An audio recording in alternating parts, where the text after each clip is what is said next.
My family was voting Democrat. I don't even know for sure that my grandmother would vote for me today, to tell you the truth. She was such a staunch Democrat.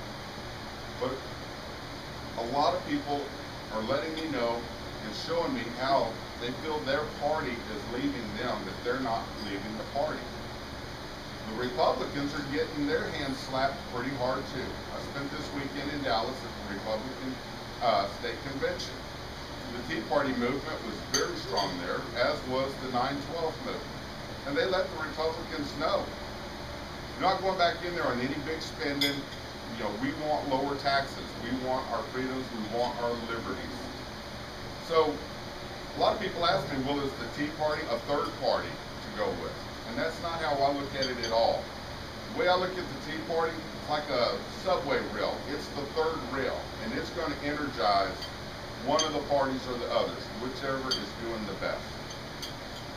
So I've said from the beginning, I'm a Tea Party candidate. I'm running on the Republican platform because they have planks that I believe in stronger than anything else. I'm very, very pro-life. One thing you can count on me, time after time again, to give a rock-solid Christian conservative vote, no matter what. I believe in the lower taxes.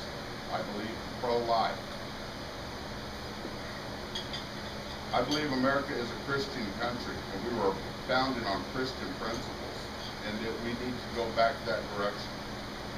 I unfortunately don't agree hardly at all with anything that Miss Nancy Pelosi thinks is a good idea.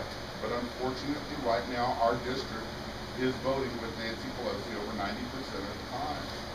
That makes us part of the problem. I want to be part of the solution. And I'm not anybody special. I'm one of us. I'm a contractor. I know how it is to run a budget. I know that when you start running out of money on a project, you tighten down. Money doesn't come out of nowhere the way our federal government seems to think it does. I believe in doing our customers right. When I first started my business, I told my men, guys, we're never going to be those contractors that has to hide from the people we did work for. If we're in a neighborhood, one place after another, I want to be the guys that the lady brings out the glass of iced tea and says, how are you guys doing? I love what you did for me. That's what we've done. We haven't even advertised in the past 6, 8 years. We were totally off word of mouth, and people reusing this time after time after time again. That's the kind of representation that I will bring. I don't act like I have all the answers at all. We have the answers. People of Laredo know what needs to be done along this border. So do the people in Spofford, McAllen. We need to fix this problem.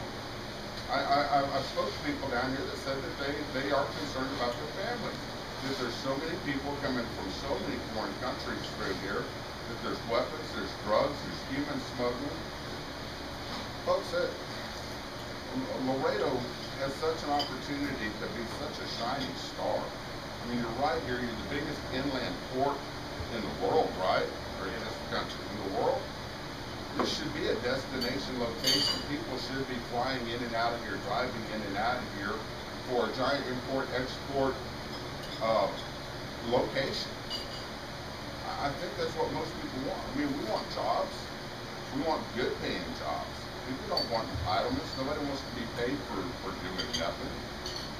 I see it all the way across this whole district. There's small towns where the parking lots are actually my biggest concern. Y'all think about this for a minute. There's parking lots that are empty that should be full, and parking lots that are full that should be empty. Your auto dealers. Down here, do they have their cars spaced out real wide because they're not able to get new vehicles right now like they do everywhere else? And then your service companies, your electricians, your plumbers, are their parking lots full of their service trucks where normally they should be out doing work? And we're a year and a half into this administration. We're not doing real well. We're in a real bind, but we can turn this around. I'd really appreciate your help, your support, your ideas, anything to help me do this. I have nothing against Mr. Cuellar personally. I just do not agree with his voting record. I've never said one bad word about the man, but I will stand up and say, I'm a true conservative. He has been voting very hard liberal. I think we need to go back to our conservative values. We need to follow the Constitution. I have I have three parameters that I will ask about any bill that ever comes before me. Number one, is it constitutional? Number two, is it good for Texas? And then number three, is it what the people of District 28 want? That's all that matters. There are no strings attached to me. I don't work for Ms. Pelosi. I want to work for the people that live here. When I come back to Laredo, I want us to sit down and have lunch. And if you don't agree with something that I've done, I want you to tell me face to face. I'm not going to hide from you. But at the same time, I prefer to walk into the room and you say, hey, great job, thank you. What you've done has helped our city. What you have done has helped us with our border security. By not letting the Bush tax cuts expire, you kept us from getting a tax increase. I mean, our districts voted for one tax increase after another. We voted for a lot of debt. We voted to spend a lot of money that we just don't have the